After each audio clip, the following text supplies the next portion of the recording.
Japan has invested $283 billion in Australia. That number is not from the last decade, it is the total right now in 2025. Japan is Australia's fourth largest foreign investor overall and its second largest direct investor. For a decade and a half between the early 1970s and the late 1980s, Japan was Australia's single largest trading partner, a position it maintained for 36 consecutive years. It all started with one controversial deal signed in 1957, 12 years after Japanese forces had bombed Darwin in the largest foreign attack ever launched against Australian soil. More than 22,000 Australian soldiers had been held as Japanese prisoners of war, many in conditions of extreme brutality. The Burma Railway, Changi Prison, and the prison camps that killed approximately 8,000 Australians out of 22,000 captured. The memory was raw. The veterans were alive and politically active. The Returned Services League, Australia's most powerful veterans organization, opposed the deal. Members of Parliament from both sides questioned whether Australia should be trading with a country that had so recently been at war with it. Menzies signed it anyway.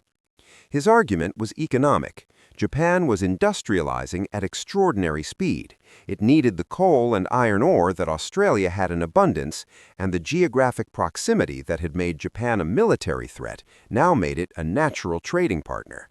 He was thinking in decades, not in memories. The first shipment of Australian coal to Japan went out in 1960, then iron ore, then wheat. Japan became Australia's largest trading partner by 1966, overtaking the United Kingdom, the country that had been the center of Australia's economic universe since colonial settlement. By the early 1970s, Japan accounted for roughly 30% of all Australian exports. The bet had paid off faster than even Menzies had projected. Before I explain what happened next, I want you to hold this. Menzies made the Japan deal over veterans' protests in 1957. 50 years later, Australian companies were negotiating LNG contracts with Japan worth hundreds of billions of dollars. The question this episode asks is, what would have happened if Menzies had listened to the veterans? And what is the equivalent decision being made right now that nobody will understand for another 50 years? Chapter 1. Menzies, Veterans, and the Bet That Changed Australia. In September 1957, Australian Prime Minister Robert Menzies signed the Australia-Japan Commerce Agreement. This was not a routine trade deal. It was a political act of extraordinary courage, or, depending on your perspective, extraordinary audacity. 12 years earlier, Japanese forces had bombed Darwin in the largest foreign attack ever launched against Australian soil. More than 22,000 Australian soldiers had been held as Japanese prisoners of war, many in conditions of extreme brutality. The Burma Railway, Changi Prison, and the prison camps that killed approximately 8,000 Australians out of 22,000 captured. The memory was raw. The veterans were alive and politically active. The Returned Services League, Australia's most powerful veterans organization, opposed the deal. Members of Parliament from both sides questioned whether Australia should be trading with a country that had so recently been at war with it. Menzies signed it anyway. His argument was economic. Japan was industrializing at extraordinary speed. It needed the coal and iron ore that Australia had in abundance, and the geographic proximity that had made Japan a military threat now made it a natural trading partner. He was thinking in decades, not in memories. The first shipment of Australian coal to Japan went out in 1960, then iron ore, then wheat. Japan became Australia's largest trading partner by 1966, overtaking the United Kingdom, the country that had been the center of Australia's economic universe since colonial settlement. By the early 1970s, Japan accounted for roughly 30% of all Australian exports. The bet had paid off faster than even Menzies had projected. Before I explain what happened next, I want you to hold this. Menzies made the Japan deal over veterans' protests in 1957. 50 years later, Australian companies were negotiating LNG contracts with Japan worth hundreds of billions of dollars. The question this episode asks is, what would have happened if Menzies had listened to the veterans? And what is the equivalent decision being made right now that nobody will understand for another 50 years? Before I explain what happened next, I want you to hold this. Menzies made the Japan deal over veterans' protests in 1957. 50 years later, Australian companies were negotiating LNG contracts with Japan worth hundreds of billions of dollars. The question this episode asks is, what would have happened if Menzies had listened to the veterans? And what is the equivalent decision being made right now that nobody will understand for another 50 years? The question this episode asks is, what would have happened if Menzies had listened to the veterans? And what is the equivalent decision being made right now that nobody will understand for another 50 years? Chapter 2. What Japan needed and what only Australia had. To understand why the Japan-Australia relationship became so large so fast, you need to understand Japan's economic situation in the late 1950s and 1960s. Japan has almost no domestic natural resources, no coal to speak of, no iron ore, no natural gas, no significant copper deposits, no lithium. The industrial economy that was growing at 10% per year, the keiretsu companies producing cars and steel and electronics that were beginning to compete with American manufacturers, required enormous quantities of raw materials that Japan simply did not have within its borders. Every ton of steel required imported iron ore and imported coal. Every car required imported metals. Japan's economic miracle was a resource import machine running at full speed. Australia had everything Japan needed in quantities that bordered on the absurd. The Pilbara region of Western Australia contained iron ore deposits so large that their full extent was not established for decades. The coal fields of Queensland and New South Wales were among the largest in the world. The Bass Strait held natural gas. The geographic distance, roughly 6,000 kilometers between the main ports, was manageable by the scale of modern bulk shipping. Japan could get Australian resources to its factories faster and cheaper than from almost any other source. The relationship that developed was genuinely symbiotic in ways that are rare in international trade. Japan provided capital, technology, and guaranteed purchase contracts, long-term, price-stable contracts that made it possible for Australian mining companies to justify the enormous infrastructure investment required to develop remote resource deposits. Australia provided security of supply, a stable, rule-of-law democracy with no appetite for using resource trade as a geopolitical weapon. The relationship compounded for 6 decades before either side had to seriously reconsider any element of it. Chapter 3. LNG, the $300 billion partnership. The natural evolution of the coal and iron ore relationship was liquefied natural gas. Japan, facing the energy consequences of its nuclear shutdown following Fukushima in 2011, needed large, reliable LNG supplies as quickly as possible. Australia, which had been developing its LNG industry since the 1980s, had the capacity to supply them. The numbers that followed are staggering. Over the past decade, Australia has exported more than $300 billion worth of thermal coal and LNG to Japan alone. In 2022, Australia supplied 43% of all Japan's LNG imports and 66% of its coal. Japan's Ichthys LNG project, a massive offshore facility off the coast of Western Australia, was a Japanese-led investment that by itself represents one of the largest single foreign investment in Australian history. The project cost approximately $45 billion and supplies gas to Japan under contracts running to the 2040s. Japan is not just a customer, it is a co-investor.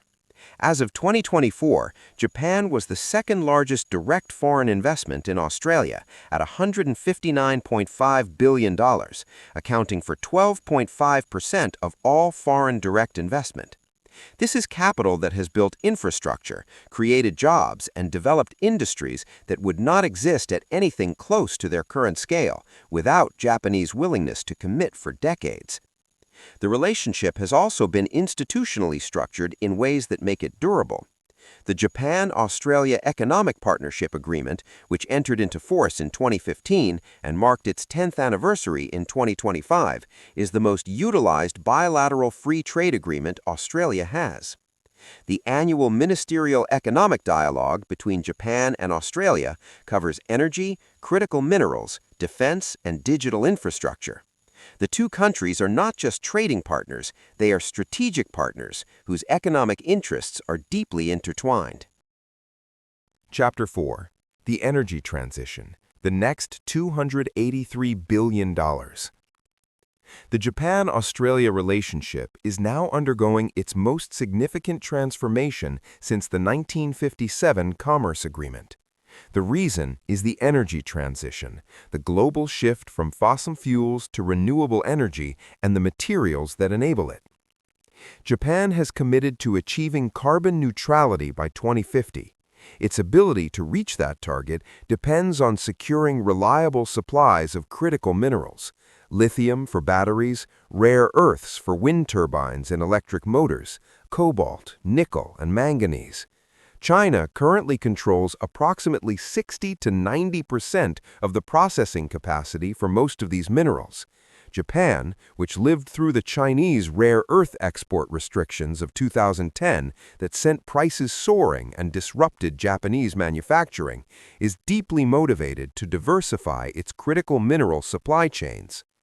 Australia has the minerals Japan needs in abundance. Australia is the world's largest producer of lithium. It has significant rare earth deposits. Its nickel, cobalt, and manganese resources are substantial. The Australia-Japan Critical Minerals Partnership, signed in October 2022 during Prime Minister Kishida's visit to Perth, is the institutional expression of this next phase of the relationship. Both countries have committed to developing processing capabilities within Australia, moving beyond the traditional dig and ship model toward a process and export model that adds value before the minerals leave Australian shores. Green hydrogen is the other emerging frontier. Japan sees hydrogen as central to its decarbonization strategy. It can be used to replace fossil fuels in industrial processes that are difficult to electrify, and it can be stored and transported in ways that electricity cannot. Australia, with abundant solar and wind resources, has the potential to produce green hydrogen at low cost. Japan has the technology, the industrial demand, and the willingness to pay. The bilateral collaboration on hydrogen and carbon capture and storage is the most forward-looking dimension of the relationship. And then, in October 2025, came the most significant broadening of the relationship yet: the U.S.-Australia-Japan Critical Minerals and Rare Earths Framework, signed alongside the larger U.S.-Australia Minerals deal. The three-country framework commits the U.S., Australia, and Japan to developing diversified critical mineral supply chains that are not dependent on China. Australia is the physical source of the minerals. Japan is the industrial consumer. The United States is the geopolitical anchor. The triangle of interests is extraordinarily well aligned. Chapter 5. The numbers that explain why this relationship is irreplaceable. The numbers on your screen represent a relationship of extraordinary scale and depth. Japan provides 43% of Australia's LNG market and 66% of its coal market, not in a given year, but consistently over decades. These are not spot market transactions. They are long-term contracts worth hundreds of billions of dollars, guaranteed for decades, with price mechanisms that give both sides certainty. The investment figure, $283 billion in total Japanese investment in Australia, represents a depth of commitment that goes beyond trade. When a country invests $283 billion in another country's economy, it has an enormous stake in that country's stability, prosperity, and continued openness to investment. Japan's financial commitment to Australia is simultaneously a vote of confidence in Australian institutions and a structural incentive to maintain the relationship regardless of short-term political friction. The contrast with China is instructive. China was Australia's largest trading partner for many years and the destination for enormous volumes of Australian iron ore and coal. But when the Morrison government called for an inquiry into COVID-19 origins in 2020, China imposed $20 billion in trade sanctions, targeted, punitive, and designed to coerce.